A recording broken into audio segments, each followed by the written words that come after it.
আসসালামু আলাইকুম রহমতুল্লাহ। গতকালকে হলো শুক্রবার ছিল, আজকে শনিবার। গতকালকে বিকালে মাইকিংয়ে বলতেছিল যে আগামীকাল বিদ্যুৎ থাকবে না, অর্থাৎ সকাল থেকে বিকাল পর্যন্ত, সকাল 8টা থেকে বিকাল 4টা পর্যন্ত বিদ্যুৎ থাকবে না। এমত অবস্থায় অলরেডি বিদ্যুৎ অফ হয়ে গেছে, কম্পিউটার সব বন্ধ করে দিয়ে চলে আসলাম। আজকের রান্নাবান্না ছাদের উপরে,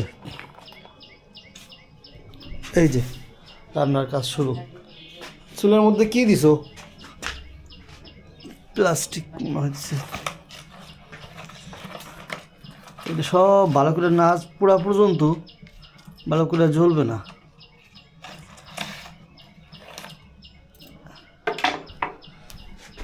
ছাদের উপরে রান্না, ছাদের উপরে মাটির চুলা ব্যবস্থা করা হয়েছে, যেভাবে লোডশেডিং আর দ্বিতীয় হলো গ্যাস সংকট, গ্যাসের দাম বৃদ্ধি, সব মিলে হলো বিকল্প ব্যবস্থা আমরা তৈরি করছি ছাদের উপরে রান্না করার। কি পরিমাণ ঘাস হয়েছে এর মধ্যে!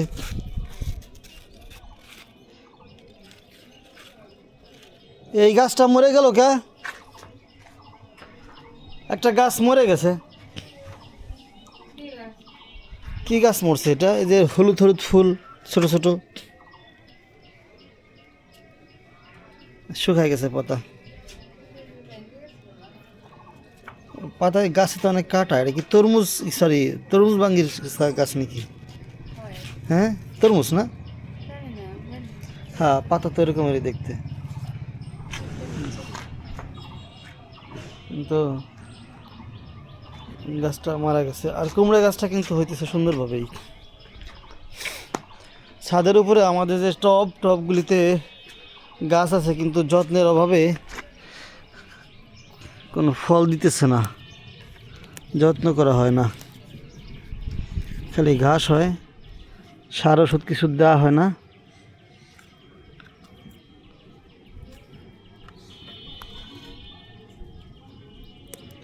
মরিচ গাছের পাতা খাইছে কিসে?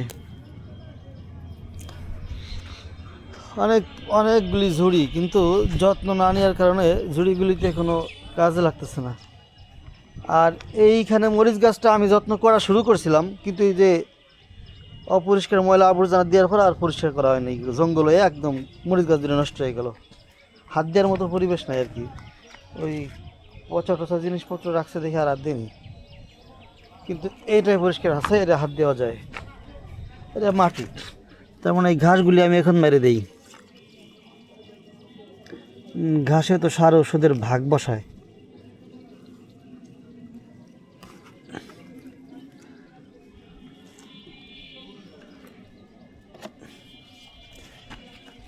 মোটামুটি 5-7 দিন পর আজকে মোটামুটি দেখা যেতেছে সকাল থেকে বৃষ্টি নাই, বৃষ্টি বন্ধ হয়েছে এবং রোদও উঠতেছে। এখনও আকাশে মেঘ আছে, কিন্তু রোদও আছে আর কি, হালকা পাতলা। সেক্ষেত্রে বোঝা যাইতেছে যে আজকে সূর্য উঠবে ভালোভাবে আর কি। প্রত্যেকটা ঝুড়িতে ঘাস হয়ে গেছে অনেক।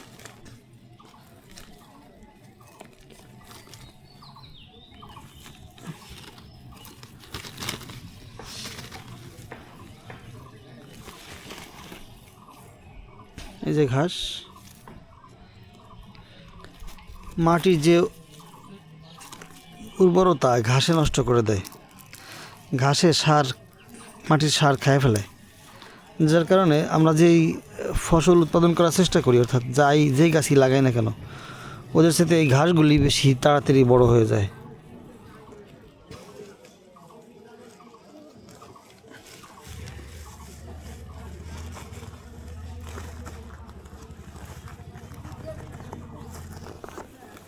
কি পরিমাণ ঘাস হয়েছে, এই যে কতগুলি।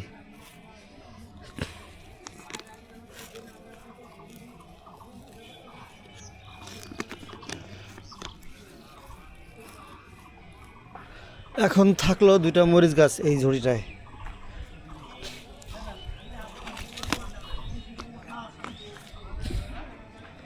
এই ঝুড়িতেও দুটো মরিচ গাছ আর অনেকগুলি ঘাসগুলি মেরে দিই।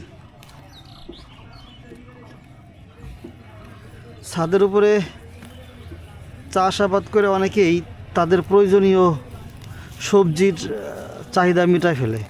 তো আমাদের এই ঝুড়িগুলিতে হয় না সেভাবে, আমরা তো অনেক চেষ্টা করলাম, তবে হ্যাঁ হয় না তা না। গত বছর হয়েছিল, গত বছর একটা ধুন্দুল গাছ থেকে আমি অনেক দিন পর্যন্ত ধুন্দুল খাইছিলাম।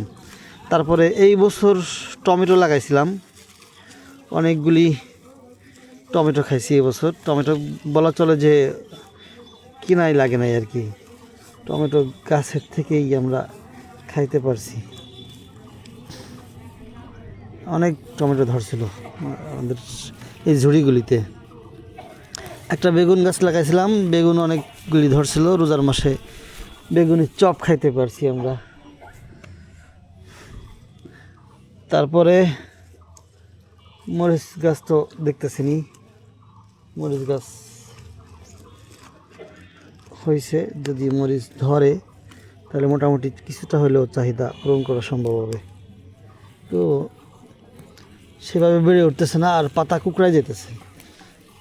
এই পাতা কুকড়ায় যাওয়ার ওষুধটা কী সেরে আমি খুঁজে পেলাম না। একবার যদিও কেমিক্যাল মুক্ত ওষুধ বানাই ঘর থেকে দেওয়া হয়েছে, ওই মেডিসিন ছাড়া আর কি, মরিচের গুঁড়া আরও জানি কী কী মিক্সড করে স্প্রে করা হয়েছিল, কিন্তু তাতে কাজ হয় নাই।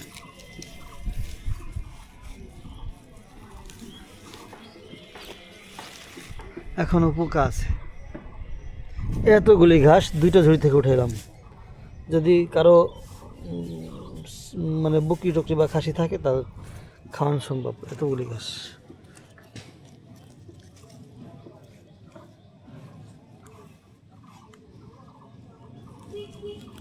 এখানে একটা পুঁই গাছ হয়েছে, এটা মারলাম না, এটা থাক। এটা এখান থেকে নিয়ে অন্য আর একটা ঝুড়িতে লাগাবানি। এই যে মরিচ গাছে পোকা ধরছে, এগুলি স্প্রে করে না মারলে মরিচ গাছ হতে পারো না। প্রত্যেকটা গাছে এরকম স্প্রে মানে পোকা হয়েছে। এই ঝুড়িটাতেও ঘাস হয়েছে, আর মরিচ গাছ তো নষ্ট হয়েছেই।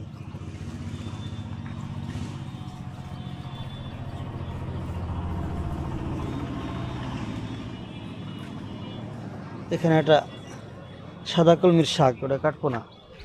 এখানে যে কিছু পচানোর জন্য কিছু সার, জৈব সার তৈরি করার জন্য কিছু কাটা মানে সবজি কাটা বা ফলমূল কাটার অংশ রাখা হয়েছে, এটা পচলে সার হবে। এর মধ্যে আমরা এই সাইডে লাগাইছিলাম রসুন, আর এই পাশের অংশে লাগাইছিলাম হচ্ছে মিষ্টি আলু। এই যে মিষ্টি আলুর গাছ কিন্তু রয়ে গেছে, এই যে এটা মিষ্টি আলুর গাছ। তারপরে এটাও মিষ্টি আলুর গাছ। ওই যে গোড়ায় একটা আলু দেখা যেতেছে, এই যে এগুলো মিষ্টি আলু। এখানে হয়েছে কয়েক কিছু, অল্প কিছু হয়েছে। আর এখানে আরও কিছু ঝুড়ি ছিল, পেঁয়াজ লাগাইছিলাম।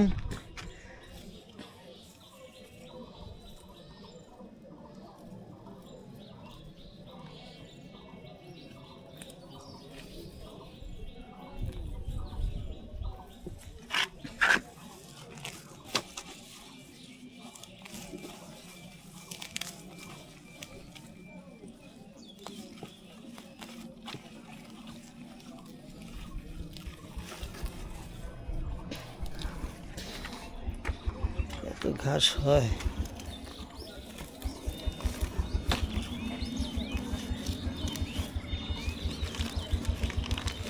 আর আমি যেখানে মাটি কাটছি ওইখানে গাছ বানানোর চেষ্টা করতেছি, তাও হয় না। ওইখানে ঘাস হইলে মাটি আটকে থাকবো আর কি, বৃষ্টিতে ভেঙে যাব না। যা ঘাস দরকার সেখানে ঘাস হয় না। আমার ঝুড়িতে একটা দুটো চারা লাগাই, গাছ টাছ লাগাই, এখানে ঝুড়ি ভিতরে ঘাস হয়ে পড়ে যায়।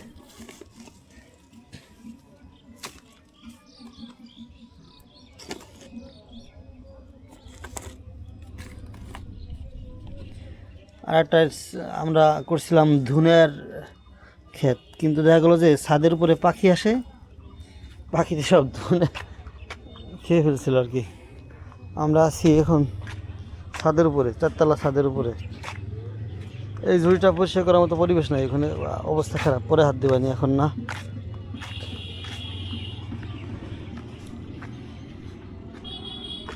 আর এটা হচ্ছে লেবু গাছ, কিন্তু এখনো লেবু ধরে না। এটা জাংলা হিসেবে কাজে লাগবে না। এই যে কুমড়া গাছ হয়েছে, এটা ওই উপর দিয়ে উঠবে না। অন্য অন্য গাছ আমরা এটার উপর দিয়ে দিতে পারি। আর ওই গাছে লেবু ধরছে অনেকগুলি।